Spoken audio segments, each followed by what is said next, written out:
सत श्री अकाल। न्यूज़ 18 पंजाब हरियाणा हिमाचल देख रहे सारे दर्शकों का स्वागत। मैं अमृत विरदी। बुलेटिन की शुरुआत करते हैं वड्डी खबर दे नाल। कैप्टन दे मंत्री तो बाद हुण पंजाब दे विच विधायकां ते कोरोना अटैक होया है। जी हां, तरन तारण दे MLA Dharamvir Agnihotri corona positive पाए गए ने। फगवाड़ा दे एमएलए बलविंदर धालीवाल भी प्रभावित होए ने ते घनौर दे एमएलए जलालपुर दे बेटे नूं भी कोरोना होया है। दस दे कि सीएम की अपील ते सारियां दे वल्लों टेस्ट करवाए जा रहे हैं। मदन लाल जलालपुर दे वल्लों अपने पूरे परिवार समेत टेस्ट करवाया गया तो जलालपुर दे बेटे की रिपोर्ट पॉजिटिव आई है। इस तो इलावा तरन तारण दे एमएलए धर्मवीर अग्निहोत्री कोरोना की चपेट दे विच ने। फगवाड़ा दे एमएलए बलविंदर धालीवाल कोरोना तो प्रभावित हुए ने। तो फिलहाल इन्हां दी कॉन्टैक्ट ट्रेसिंग फिलहाल इन्हां दे परिवार दे पूरे ते जिहड़े इन्हां दे संपर्क च आउण वाले ने उन्हां दे सैंपल हुण लैके अगे जांच की जा रही है। तो पहलां दस दईए कि तृप्त रजिंदर बाजवा कैबिनेट मंत्री उन्हां दी रिपोर्ट पॉजिटिव आउंदी है। उस तो बाद सारे ही मंत्रियों विधायकों को कैप्टन दे वल्लों अपील हुंदी है कि सारे अपने परिवार समेत टेस्ट करवाउण। हालांकि कैप्टन दे बाकी मंत्रियों दे विचों काफ़ी मंत्रियों की रिपोर्ट नैगेटिव आई है, पर तृप्त रजिंदर बाजवा उन्हां दा बेटा उन्हां दी पत्नी तो बाद हुण विधायकां ते कोरोना अपना कहर दिखा रहा है।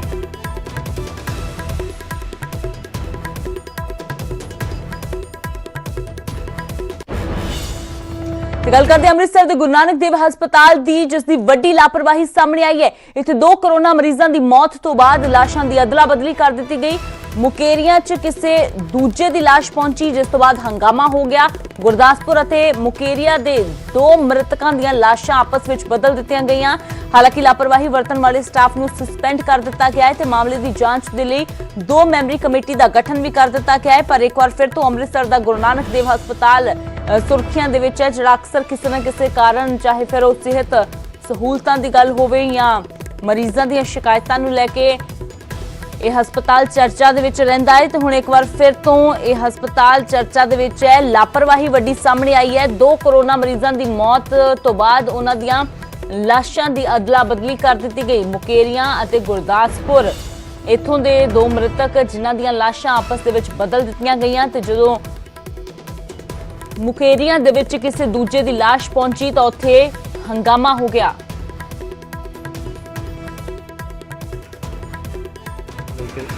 घटना हुई जिस 2 मौतां हुई कोविड पॉजिटिव दियां ते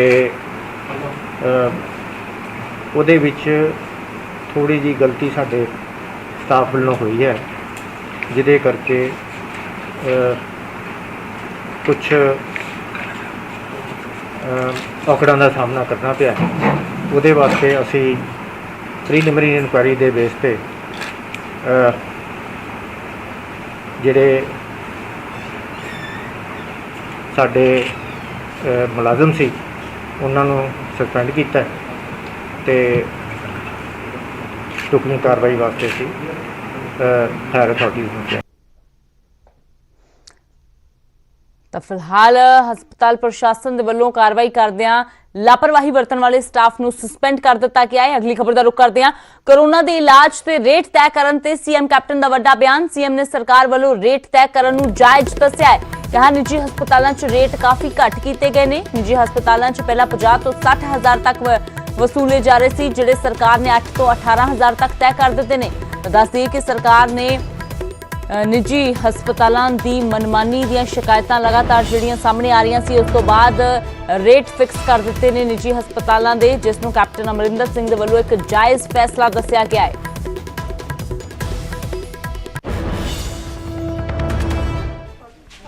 कई किस्म के लैवल 1 लैवल 2 लैवल 3 होंगी है। लैवल 3 होंगी है जो आइसोलेशन के वेंटिलेटर वगैरह है, ये 18,000 उस वास्ते है, उस तो पहला तक घट है। लेकिन ये असी हुण जिहड़ी मशीनरी मंगवाई है अपने गवर्नमेंट हॉस्पिटल लैवल 1 लैवल 2 और लैवल 3 की अवेलेबल है। हुण सब तो नवीं मशीनरी है, तुसीं उत्थे जाओ और उत्थे कराओ। नहीं तो ये जिहड़ा हुण तुसीं 18,000 कह रहे हो, ये पहला तो 50 60 70 हज़ार तक ये हॉस्पिटल चार्ज करते थे। सानू नूं लिया के थल्ले 18,000 ते रखना पिया कि जिन्हें कराउणा है वो करा लैण। बाकी हॉस्पिटल की ट्रीटमेंट यही ट्रीटमेंट है, आही एक समान है, यही टेस्टिंग का समान है, यही साढ़े होर जिहड़े असीं सानू लोड़ पैंदी है इस वास्ते कोई टेस्ट कराउण दी, वो सब कुछ साढ़े गवर्नमेंट हॉस्पिटल्स है और 3 लैवल का ਸਾਡੇ ਕੋਲ ਹੈ, ਸਭ ਸਾਰੇ ਡਾਕਟਰਸ ਲੱਗੇ ਹੋਏ ਨੇ, ਉੱਥੇ ਜਾ ਕੇ ਤੁਸੀਂ ਉੱਥੋਂ ਨੂੰ ਤੁਹਾਡਾ ਇਲਾਜ ਕਰਾ ਸਕਦੇ ਹੋ। ਤੇ ਹੁਣ ਗੱਲ ਕਰਦੇ ਹਾਂ ਨਗਰ ਨਿਗਮ ਦੀਆਂ ਚੋਣਾਂ ਦੀ, ਜਿਨ੍ਹਾਂ ਦੇ ਸੰਬੰਧੀ ਇੱਕ ਵੱਡੀ ਖਬਰ ਸਾਹਮਣੇ ਆ ਰਹੀ ਹੈ ਕਿ ਅਕਤੂਬਰ ਦੇ ਦੂਜੇ ਹਫ਼ਤੇ ਹੋ ਸਕਦੀਆਂ ਨੇ ਨਗਰ ਨਿਗਮ ਦੀਆਂ ਚੋਣਾਂ। ਜੀ ਹਾਂ, ਸਰਕਾਰ ਚੋਣ ਕਮਿਸ਼ਨ ਨੂੰ ਸਿਫਾਰਿਸ਼ ਕਰ ਸਕਦੀ ਹੈ, ਜਿਸ ਤੋਂ ਬਾਅਦ ਦੂਜੇ ਹਫ਼ਤੇ ਅਕਤੂਬਰ ਦੇ ਨਗਰ ਨਿਗਮ ਦੀਆਂ ਚੋਣਾਂ ਹੋ ਸਕਦੀਆਂ ਨੇ।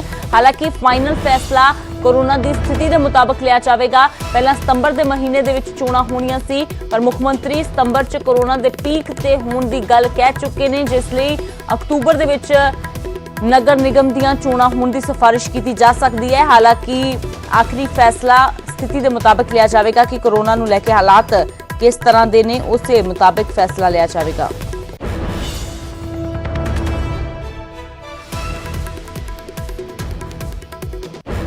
ਗੱਲ ਕਰਦੇ ਹਾਂ ਮੱਤੇਵਾੜਾ ਦੀ। ਮੱਤੇਵਾੜਾ ਦੇ ਜੰਗਲਾਂ ਦਾ ਮੁੱਦਾ ਲਗਾਤਾਰ ਭਖਿਆ ਹੋਇਆ ਹੈ ਤੇ ਹੁਣ ਮੱਤੇਵਾੜਾ 'ਚ ਇੰਡਸਟਰੀਅਲ ਪਾਰਕ ਬਣਾਉਣ ਤੇ ਸੀਐਮ ਦਾ ਵੱਡਾ ਬਿਆਨ ਕਿ ਇੰਡਸਟਰੀਅਲ ਪਾਰਕ ਬਣਾਉਣ ਦੇ ਲਈ ਇੱਕ ਵੀ ਰੁੱਖ ਨਹੀਂ ਕੱਟਿਆ ਜਾਵੇਗਾ। ਮੱਤੇਵਾੜਾ ਦੇ ਜੰਗਲਾਂ ਦੀ ਜ਼ਮੀਨ ਨਹੀਂ ਜਾਣ ਦੇਵਾਂਗੇ, ਕੈਪਟਨ ਨੇ ਕਿਹਾ ਤੇ ਨਾਲ ਹੀ ਕਿਹਾ ਕਿ ਇੱਕ ਵੀ ਰੁੱਖ ਨਹੀਂ ਕੱਟਿਆ ਜਾਵੇਗਾ।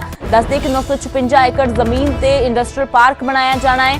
ਵਿਰੋਧੀ ਧਿਰ ਅਤੇ ਕਈ ਸਮਾਜਿਕ ਜਥੇਬੰਦੀਆਂ ਲਗਾਤਾਰ ਸਵਾਲ ਚੁੱਕ ਰਹੀਆਂ ਨੇ, ਪਿੰਡ ਵਾਲੇ ਵਿਰੋਧ ਕਰ ਰਹੇ ਨੇ। ਉਹਨਾਂ ਦਾ ਕਹਿਣਾ ਹੈ ਕਿ ਇੱਥੇ ਰੁੱਖ ਨਹੀਂ ਕੱਟੇ ਦਿੱਤੇ ਜਾਣਗੇ, ਜੰਗਲ ਮੱਤੇਵਾੜਾ ਦੇ ਨੇ, ਉਹਨਾਂ ਨੂੰ ਇਸ ਤਰ੍ਹਾਂ ਬਰਬਾਦ ਨਹੀਂ ਕੀਤਾ ਜਾਣ ਦਿੱਤਾ ਜਾਵੇਗਾ।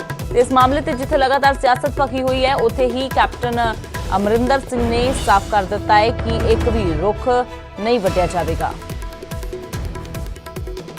ਦੇਖੋ, ਪੰਜਾਬ ਦੇ ਵਿੱਚ ਜੰਗਲਾਤ ਕੋਈ ਰਹੇ ਨਹੀਂ, ਔਰ ਜਿਹੜੇ ਥੋੜੇ ਬਹੁਤੇ ਜੰਗਲਾਤ ਹੈ ਉਹ ਮੈਂ ਬਿਲਕੁਲ ਨਹੀਂ ਜਾਣ ਦੇਣੇ, ਕਿਉਂਕਿ ਇਹ ਸਾਡੇ ਵਾਸਤੇ, ਆਬ ਹਵਾ ਵਾਸਤੇ, ਪੰਜਾਬ ਵਾਸਤੇ ਇਹ ਬਹੁਤ ਜ਼ਰੂਰੀ ਹੈ ਕਿ ਸਾਡੇ ਜੰਗਲ ਪੰਜਾਬ ਦੇ ਵਿੱਚ ਹੋਣ। ਹੁਣ ਉਰੇ ਤਾਂ ਤਕਰੀਬਨ ਸਾਰੀ ਹੁਣ ਹੜ੍ਹ ਦੇ ਥੱਲੇ ਆ ਗਈ ਤੇ ਆਪਣੇ ਕੋਲ ਇੰਨੀ ਜ਼ਮੀਨ ਰਹੀ ਨਹੀਂ, ਔਰ ਬਹੁਤ ਥੋੜੇ ਜੰਗਲ ਰਹਿ ਗਏ। ਤਾਂ ਮੱਤੇਵਾੜਾ ਦੀ ਜ਼ਮੀਨ ਜਿਹੜਾ ਜੰਗਲ ਹੈ ਦੇਣ ਦਾ ਮਤਲਬ ਨਹੀਂ।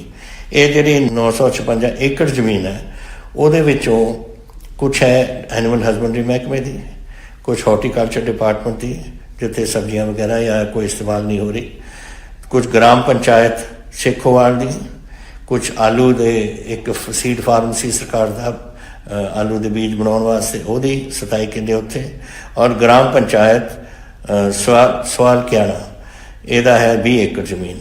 ਸੋ ਇਹ ਹੈ 956 ਕਿੱਲੇ ਜ਼ਮੀਨ। ਤਾਂ ਇਹ ਜਿਹੜਾ ਮਨ 'ਚ ਤੁਹਾਡੇ ਆਇਆ ਹੋਇਆ ਹੈ ਕਈਆਂ ਦੇ ਕਿ ਸ਼ਾਇਦ ਜੰਗਲ ਕੱਟ ਕੇ ਅਸੀਂ ਕਰ ਰਹੇ ਹਾਂ, ਬਿਲਕੁਲ ਗਲਤ ਬਾਤ ਹੈ।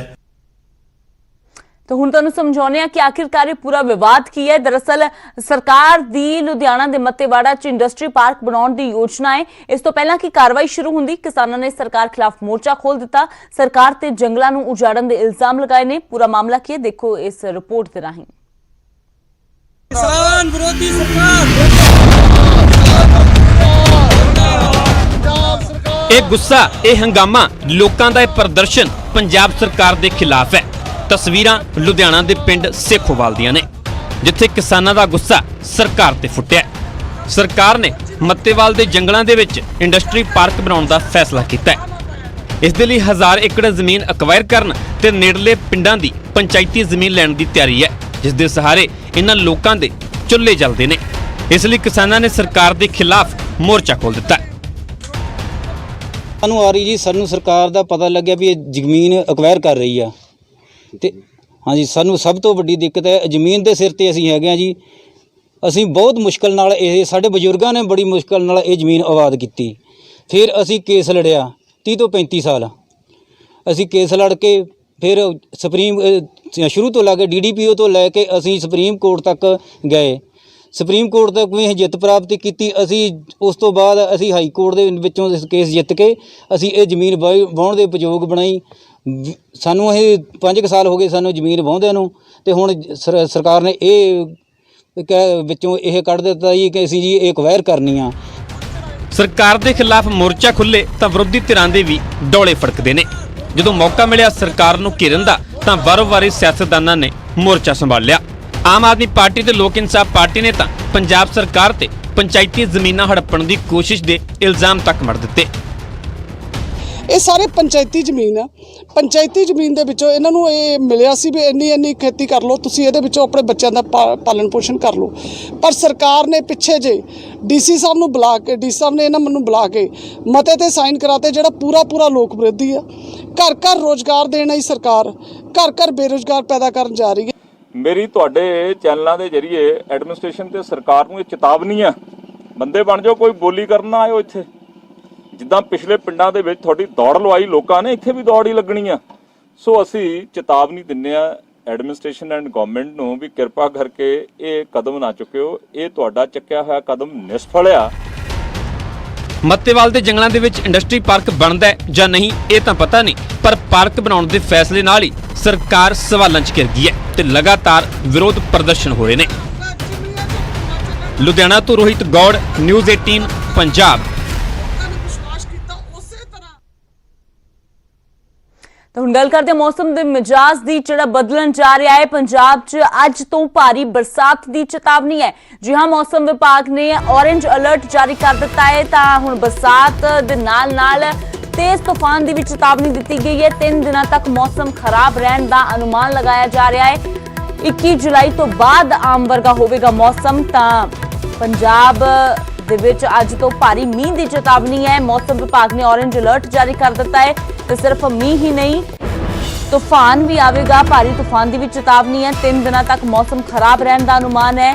ਤਾਂ ਹਾਲਾਂਕਿ ਇਸ ਬਰਸਾਤ ਦੇ ਨਾਲ ਲੋਕਾਂ ਨੂੰ ਗਰਮੀ ਤੋਂ ਰਾਹਤ ਤਾਂ ਜ਼ਰੂਰ ਮਿਲੇਗੀ, ਪਰ ਕਈ ਥਾਈਂ ਇਹ ਬਰਸਾਤ, ਇਹ ਮੀਂਹ ਰਾਹਤ ਨਹੀਂ ਬਲਕਿ ਆਫਤ ਲੈ ਕੇ ਆਉਂਦਾ ਹੈ।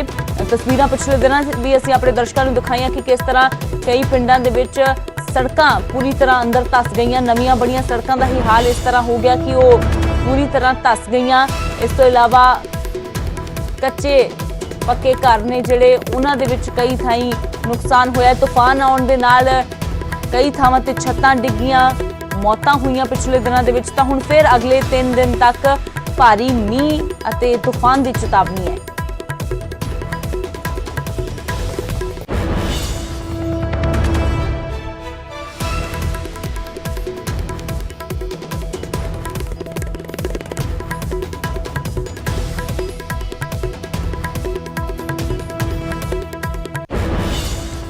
ਤਾਂ ਕਿਸ ਤਰ੍ਹਾਂ ਦਾ ਹਾਲ ਹੈ ਪੰਜਾਬ ਤੋਂ ਲੈ ਕੇ ਹਿਮਾਚਲ ਤੱਕ ਦਾ, ਕਿਉਂਕਿ ਜ਼ਾਹਿਰ ਜੀ ਗੱਲ ਹੈ ਕਿ ਮੈਦਾਨੀ ਇਲਾਕਿਆਂ ਦੇ ਵਿੱਚ ਮੌਸਮ ਬਦਲਦਾ ਹੈ ਤਾਂ ਪਹਾੜੀ ਇਲਾਕਿਆਂ ਦੇ ਵਿੱਚ ਹੋਰ ਵੀ ਜ਼ਿਆਦਾ ਠੰਡ ਹੋ ਜਾਂਦੀ ਹੈ। ਤਾਂ ਪੰਜਾਬ ਤੋਂ ਲੈ ਕੇ ਹਿਮਾਚਲ ਤੱਕ ਦਾ ਹਾਲ ਜਾਣਦੇ ਹਾਂ। ਸਚਿਨ ਸ਼ਰਮਾ ਮੇਰੇ ਸਹਿਯੋਗੀ ਲਾਈਵ ਜੁੜੇ ਨੇ ਮਨਾਲੀ ਤੋਂ, ਅਵਤਾਰ ਕੰਬੋਜ ਮੇਰੇ ਸਹਿਯੋਗੀ ਜੁੜੇ ਨੇ ਰੋਪੜ ਤੋਂ। ਤਾਂ ਸਭ ਤੋਂ ਪਹਿਲਾਂ ਪੰਜਾਬ ਦਾ ਹਾਲ ਜਾਣਦੇ ਹਾਂ। ਤਾਂ ਅਵਤਾਰ, ਫਿਲਹਾਲ ਮੌਸਮ ਦਾ ਮਿਜਾਜ਼ ਜਾਣਨਾ ਚਾਹਾਂਗੇ, ਕਿਸ ਤਰ੍ਹਾਂ ਦਾ ਮੌਸਮ ਦਾ ਮਿਜਾਜ਼ ਹੈ ਰੋਪੜ ਦੇ ਵਿੱਚ? ਜੀ ਅੰਮ੍ਰਿਤ, ਬਿਲਕੁਲ, ਕਿਉਂਕਿ ਮੌਸਮ ਵਿਭਾਗ ਨੇ ਬੇਸ਼ੱਕ ਚੇਤਾਵਨੀ ਦਿੱਤੀ ਹੈ ਕਿ ਪੰਜਾਬ ਦੇ ਵਿੱਚ ਔਰੇਂਜ ਅਲਰਟ ਵੀ ਕੀਤਾ ਹੈ ਕਿ 3 ਦਿਨ ਭਾਰੀ ਮੀਂਹ ਪੈਣ ਦੀ ਸੰਭਾਵਨਾ ਹੈ, ਲੇਕਿਨ ਜੀ ਬਿਲकुल ਹੈਲੋ ਜੀ ਅਵਤਾਰ ਜੀ ਅੰਮ੍ਰਿਤ, ਬਿਲकुल ਮੌਸਮ ਵਿਭਾਗ ਨੇ ਵੀ ਚੇਤਾਵਨੀ ਦਿੱਤੀ ਹੈ। ਪੰਜਾਬ ਦੇ ਵਿੱਚ ਔਰੇਂਜ ਅਲਰਟ ਕੀਤਾ ਹੈ 3 ਜੀ ਅੰਮ੍ਰਿਤ, ਬਿਲकुल ਪੰਜਾਬ ਦੇ ਵਿੱਚ ਬੇਸ਼ੱਕ ਮੌਸਮ ਵਿਭਾਗ ਨੇ ਚੇਤਾਵਨੀ ਦਿੱਤੀ ਹੈ ਕਿ ਭਾਰੀ ਬਾਰਿਸ਼ਾਂ ਹੋਣਗੀਆਂ ਤੇ 3 ਦਿਨ ਦਾ ਔਰੇਂਜ ਅਲਰਟ ਵੀ ਜਾਰੀ ਕੀਤਾ ਗਿਆ ਹੈ। ਪਰੰਤੂ ਜੇਕਰ ਆਪਾਂ ਰੋਪੜ ਜ਼ਿਲ੍ਹੇ ਦੀ ਗੱਲ ਕਰੀਏ ਤਾਂ ਰੋਪੜ ਜ਼ਿਲ੍ਹੇ ਦੇ ਵਿੱਚ ਫਿਲਹਾਲ ਬਾਰਿਸ਼ਾਂ ਦੀ ਉਡੀਕ ਕੀਤੀ ਜਾ ਰਹੀ ਹੈ, ਮੀਂਹ ਦੀ ਉਡੀਕ ਕੀਤੀ ਜਾ ਰਹੀ ਹੈ, ਕਿਉਂਕਿ ਮੌਸਮ ਗਰਮੀ ਦਾ ਹੁਮਸ ਭਰਿਆ ਮੌਸਮ ਲਗਾਤਾਰ ਚੱਲ ਰਿਹਾ ਹੈ। ਪਿਛਲੀ 5-6 ਅਪ੍ਰੈਲ ਨੂੰ ਥੋੜੀ ਬਾਰਿਸ਼ ਜ਼ਰੂਰ ਹੋਈ ਸੀ, ਉਸ ਤੋਂ ਬਾਅਦ 15 ਜੋ ਜੁਲਾਈ ਹੈ 15 ਜੁਲਾਈ ਦੀ ਰਾਤ ਨੂੰ ਮੀਂਹ ਪਿਆ ਸੀ, ਪਰੰਤੂ ਉਸ ਤੋਂ ਬਾਅਦ ਲਗਾਤਾਰ ਹੁਮਸ ਭਰਿਆ ਵਾਤਾਵਰਨ ਬਣਿਆ ਹੋਇਆ ਹੈ ਤੇ ਮੀਂਹ ਦਾ ਇੰਤਜ਼ਾਰ ਕੀਤਾ ਜਾ ਰਿਹਾ ਹੈ। ਜੇਕਰ ਆਪਾਂ ਵਾਤਾਵਰਨ ਦੀ ਮੌਸਮ ਦੀ ਗੱਲ ਕਰੀਏ ਤਾਂ ਲਗਭਗ 72% ਦੀ ਜਿਹੜੀ ਹਿਊਮਿਡਿਟੀ ਬਣੀ ਹੋਈ ਹੈ ਤੇ ਪੂਰੀ ਹੁਮਸ ਭਰਿਆ ਦਿਨ ਲਗਾਤਾਰ ਚੱਲ ਰਹੇ ਹਨ। ਜੇਕਰ ਆਪਾਂ ਟੈਂਪਰੇਚਰ ਦੀ ਗੱਲ ਕਰੀਏ ਤਾਂ ਰੂਮ ਟੈਂਪਰੇਚਰ 31 ਡਿਗਰੀ ਦੇ ਲਗਭਗ ਚੱਲ ਰਿਹਾ ਹੈ ਤੇ ਬਾਹਰਲਾ ਜੋ ਹੈਗਾ ਹੈ ਟੈਂਪਰੇਚਰ ਉਹ 35 ਡਿਗਰੀ ਦੇ ਲਗਭਗ ਚੱਲ ਰਿਹਾ ਹੈ। ਲਗਾਤਾਰ ਗਰਮੀ ਦਾ ਪ੍ਰਕੋਪ ਬਣਿਆ ਹੋਇਆ ਹੈ ਤੇ ਸਾਉਣ ਦਾ ਮਹੀਨਾ ਬੇਸ਼ੱਕ ਚੜ੍ਹੇ ਨੂੰ 2-3 ਦਿਨ ਬੀਤ ਚੁੱਕੇ ਹਨ, ਪਰੰਤੂ ਫਿਲਹਾਲ ਅੰਮ੍ਰਿਤ ਬਾਰਿਸ਼ ਦਾ ਰੋਪੜ ਜ਼ਿਲ੍ਹੇ ਦੇ ਵਿੱਚ ਇੰਤਜ਼ਾਰ ਕੀਤਾ ਜਾ ਰਿਹਾ ਹੈ। ਜੀ ਤਾਂ ਇੰਤਜ਼ਾਰ ਲੋਕਾਂ ਦੇ ਵੱਲੋਂ ਜ਼ਾਹਿਰ ਜੀ ਗੱਲ ਹੈ, ਕਿਉਂਕਿ ਪਿਛਲੇ ਦਿਨਾਂ ਤੋਂ ਗਰਮੀ ਵੀ ਬਹੁਤ ਜ਼ਿਆਦਾ ਹੈ, ਹੁਮਸ ਹੋ ਗਈ ਹੈ। ਤਾਂ ਜ਼ਾਹਿਰ ਜੀ ਗੱਲ ਹੈ ਕਿ ਲੋਕ ਇੰਤਜ਼ਾਰ ਇਸ ਬਰਸਾਤ ਦਾ ਕਰ ਰਹੇ ਨੇ। ਤਾਂ हाल जान लेने मनाली दा, सचिन मेरे सहयोगी जुड़े हुए ने। तो सचिन, किस तरह का मौसम का मिजाज है मनाली में? आने वाले दिनों के लिए किस तरह की चेतावनी कोई जारी की गई है? देखिए, अगर मैं मनाली की बात करूं तो मनाली में जो है इसमें जो है मौसम यहाँ पे खराब होता जा रहा है। अगर मैं इसमें की तस्वीरें सबसे पहले दिखाना चाहूँ, आप तो देख सकते हैं कि मौसम जो है यहाँ पर बदलता हुआ नजर आ रहा है, क्योंकि मौसम विभाग की तरफ से भी जो है 4 दिन का यहाँ पर जो है अलर्ट जारी किया गया। तो आज उसी के तहत आप देखते हैं कि मौसम जो है यहाँ पर करवट ले रहा है और अभी जो घाटी में जो है बादल छा चुके हैं। आप देखते हैं कि जो ये दृश्य आप देखते हैं कि अभी जो यहाँ पर बिल्कुल जो है आसमान में जो है बादल छाए और इसके अलावा जो निचला क्षेत्र है और वहां पर भी जो अभी हल्की हल्की जो है धुंध जो है इसमें यहाँ पर छा चुकी है। प्रशासन की मैं बात करूं तो प्रशासन की तरफ से जो यहाँ पर जो है अलर्ट जारी किया गया 4 दिन के लिए और सभी घाटी के लोगों से भी अपील की गई कि कोई भी इन बरसात के दिनों में जो है नदी नालों के समीप ना जाए, क्योंकि देखा जाता है कि अक्सर बरसात के दिनों में जो है नदी नालों का जो पानी है उसमें जो है एक जो वृद्धि हो जाती है, तो कहीं ना कहीं उससे जो है कहीं ना कहीं दुर्घटना घटने का भी जो है अंदेशा यहाँ पे बना रहता है। तो ऐसे में जो प्रशासन की तरफ से भी सभी लोगों को जो है यहाँ पे अलर्ट किया गया है कि जो इन दिनों जो खासकर जब 4 दिनों में जो ये भारी अलर्ट यहाँ पर जो जारी किया गया, तो उसके तहत जो कोई भी लोग जो नदी नालों के किनारे जाए। मैं बता दूं कि बरसात के दिनों में यहाँ पे अक्सर पहाड़ी इलाकों में देखा जाता है कि अक्सर जो है यहाँ पर बादल फटने की वो घटनाएं भी यहाँ पे जो है सामने आती है। तो कहीं ना कहीं जिस तरह का जो ये हर साल जो बरसात के समय में काफी जो नुकसान जो है हिमाचल प्रदेश में देखने को मिलता है, खासकर जो बरसात के दिन है, तो इसमें कहीं ना कहीं जो अगर बात करूं कुल्लू मनाली की, तो कुल्लू मनाली एक ऐसा क्षेत्र जो है यहाँ पर हर साल जो है बादल फटने की जो है घटना वो सामने आती है। तो ऐसे में इस बार जो प्रशासन की तरफ से हालांकि पुख्ता इंतजाम यहाँ पर किए गए इस आपदा से निपटने के लिए, लेकिन अभी जिस तरह के जो 4 दिन अगले जो है भारी हिमाचल प्रदेश में बताए गए, तो कहीं ना कहीं देखने वाली बात है कि कितनी बारिश जो इन 4 दिनों में हिमाचल प्रदेश में होती है। जी अमृत। ਤਾਂ ਬਿਲਕੁਲ ਮਨਾਲੀ ਦੇ ਵਿੱਚ ਮੌਸਮ ਕਿਸ ਤਰ੍ਹਾਂ ਖਰਾਬ ਹੋ ਰਿਹਾ ਹੈ ਤੁਸੀਂ ਤਸਵੀਰਾਂ ਦੇਖੀਆਂ। ਧਰਮशाला ਦਾ हाल जान लेने हैं। बचेतर मेरे सहयोगी जुड़े हुए ने। तो बचेतर, धर्मशाला में किस तरह का मौसम है, क्योंकि इन दिनों की बात की जाए तो अक्सर तो हर साल सैलानियों के लिए, ये पर्यटकों के लिए ये सबसे पसंदीदा समय होता है जाने के लिए, लेकिन इस बार हालात थोड़े से अलग हैं। के लिए ही होता था, लाखों की तादाद में जो है वो यहाँ पर सैलानी आते थे, क्योंकि धर्मशाला सभी जानते हैं कि ये विश्व स्तरीय पर्यटन स्थल है, ये स्पोर्ट्स नगरी है और यहाँ पर जो है वो विश्व स्तर के जो है वो पर्यटक यहाँ पर आते हैं। खासतौर पर अगर बात यहाँ के मैक्लोडगंज, त्यून और कलेरी की जाए तो यहाँ पर लाखों की तादाद में सैलानी आते थे। लेकिन अभी की अगर बात करें तो कोरोना काल के चलते ये सब कुछ नहीं हो रहा है। लेकिन हाँ, मौसम की अगर बात करें तो अभी सुबह से जो है वो इनफैक्ट आधी रात से जो है वो यहाँ पर बारिश हो रही थी और झमाझम बारिश हो रही थी। हालांकि अभी जो है वो कुछ हद तक जो है वो बारिश रुकी है, लेकिन अगर बात हम धर्मशाला के ऊपर के क्षेत्रों की जाए करें तो वहां पर अभी भी बारिश हो रही है। और बाकायदा मौसम विभाग की ओर से जो है वो 4 दिन का अलर्ट जो वो जारी किया गया है, लोगों को चेतावनी दी गई है, सरकार को चेताया गया है कि इन 4 दिनों में कुछ भी हो सकता है, क्योंकि भारी बारिश जो वो हो सकती है, बादलों की तेज गर्जना के साथ जो है वो बारिश हो सकती है। कई जगह थंडरबोल्ट की बात की गई है और हाईली क्षेत्र, जो ऊंचे क्षेत्र है, वहां पर बर्फबारी तक की आशंका जो वो जाहिर की गई है। हालांकि ये जो वक्त है वो जुलाई महीने का है और जुलाई महीने में ही जो है वो बर्फबारी हो, ऐसा कई बार जो है वो सोचना भी जो है वो सोच से परे होता है। लेकिन कुछ ऐसे भी इलाके हैं, जिस तरह से अगर हम बात बड़ा बंगाल की करें, छोटा बंगाल की करें, त्रिउंड की करें, इंद्रहार की करें, तो वहां पर अभी भी जो है वो बर्फबारी हो सकती है।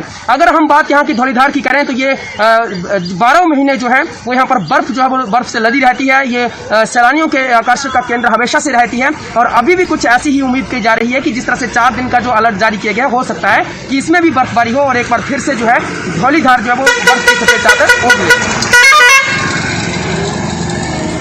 तो बिल्कुल बर्फबारी की गल कही जा रही है। हालांकि इस वेले बर्फबारी देखने लिए वड्डी गिनती च सैलानी मनाली, धर्मशाला पहुंचते सी, पर इस बार कोरोना के कारण हालात इस तरह के ने कि सैलानी तो नजर नहीं आ रहे। हालांकि मौसम का मिजाज जरूर बदलिया है। जलंधर का हाल जान लेने। सुरेंद्र कंबोज मेरे सहयोगी जुड़े ने। सुरेंद्र, 3 दिन का भारी मींह की चेतावनी दी गई है, अलर्ट जारी किया गया है। बेशक कैप्टन कह रहे हैं हड़ां वर्गे हालात नहीं बन दिते जाणगे, पर फिर भी कई इलाकों के किसानों दी चिंतावां, लोगों दी चिंतावां जरूर वधियां ने, क्योंकि पिछले साल जिस तरह जलंधर के आस-पास के पिंडां ने अपना दर्द हंडाया है इन्हां दिनां दे विच। जी बिल्कुल अपनी जिदा कि गल करिए जे मौसम विभाग के जानकारों के अनुसार ਜਿਹੜੇ आने वाले 3 दिन है, अज के दिन कल ते परसों बरसात होने के आसार ਜਿਹੜੇ ਹੈਗੇ ਉਹ ਹੈਗੇ ਨੇ ਜ਼ਰੂਰ। ਜਿੱਥੇ ਕੈਪਟਨ ਸਾਹਿਬ ਜਿਹੜੇ ਮੁੱਖ ਮੰਤਰੀ ਪੰਜਾਬ ਹੈਗੇ ਨੇ ਉਹਨਾਂ ਵੱਲੋਂ ਵੀ ਕਿਹਾ ਗਿਆ ਹੈਗਾ ਵੀ ਜਿਹੜੇ ਹੜ੍ਹਾਂ ਵਰਗੇ ਹਾਲਾਤ, ਜਿੱਦਾਂ ਕਿ ਪਿਛਲੇ ਸਾਲ ਦੀ ਗੱਲ ਕਰੀਏ, ਪਿਛਲੇ ਸਾਲ ਇਹਨਾਂ ਦਿਨਾਂ ਦੇ ਵਿੱਚ ਹੜ੍ਹ ਕਾਫੀ ਆਏ ਸੀਗੇ। ਸ਼ਾਹਕੋਟ ਤੇ ਫਲੋਰ ਵਾਲੇ ਏਰੀਆ 'ਚ ਕਾਫੀ ਪਿੰਡ ਪ੍ਰਭਾਵਿਤ ਹੋਏ ਸੀਗੇ। ਉਹਨਾਂ ਨੇ ਲੋਕਾਂ ਨੂੰ ਆਸ਼ਵਾਸਨ ਦਿੱਤਾ ਹੈਗਾ ਵੀ ਐਤਕੀ ਉਹ ਵਾਲੇ ਹਾਲਾਤ ਜਿਹੜੇ ਹੈਗੇ ਨਹੀਂ ਬਣਨਗੇ, ਕਿਉਂਕਿ ਸਰਕਾਰ ਵੱਲੋਂ ਪੁਖਤਾ ਜਿਹੜੇ ਇੰਤਜ਼ਾਮ ਹੈਗੇ। तो बिल्कुल पिछले साल जिस तरह के हालात बने मीह तो बाद, जिस तरह हड़ आए, सारिया ने मंजर देखा है। फिलहाल उम्मीद करते हैं कि इस बार उस तरह के हालात नहीं बननगे। शुक्रिया सुरेंद्र फिलहाल इस जानकारी के लिए। ਅਵਤਾਰ ਕੰਬੋਜ ਮੇਰੇ ਸਹਿਯੋਗੀ ਜੁੜੇ। ਅਵਤਾਰ, ਤੁਹਾਡਾ ਵੀ ਸ਼ੁਕਰੀਆ। ਹਿਮਾਚਲ ਦਾ ਹਾਲ ਦੱਸਿਆ ਸਚਿਨ ਅਤੇ ਬਚਿੱਤਰ ਨੇ, ਤੁਹਾਡਾ ਵੀ ਸ਼ੁਕਰੀਆ। ਤਾਂ ਤਮਾਮ ਮੌਸਮ ਦਾ ਮਿਜਾਜ਼ ਕਿਸ ਤਰ੍ਹਾਂ ਦਾ ਹੈ ਪੰਜਾਬ ਤੋਂ ਲੈ ਕੇ ਹਿਮਾਚਲ ਤੱਕ ਤੁਸੀਂ ਜਾਣਿਆ। ਕਿਤੇ ਬਰਫ਼ਬਾਰੀ ਦੀ ਚੇਤਾਵਨੀ ਹੈ, ਬਰਫ਼ਬਾਰੀ ਦੀ ਸੰਭਾਵਨਾ, ਤੇ ਕਿਤੇ ਭਾਰੀ ਮੀਂਹ ਅਤੇ ਤੂਫਾਨ ਦੀ। ਫਿਲਹਾਲ ਇੱਕ ਛੋਟੇ ਜਿਹੇ ਬ੍ਰੇਕ ਦਾ ਵੇਲਾ।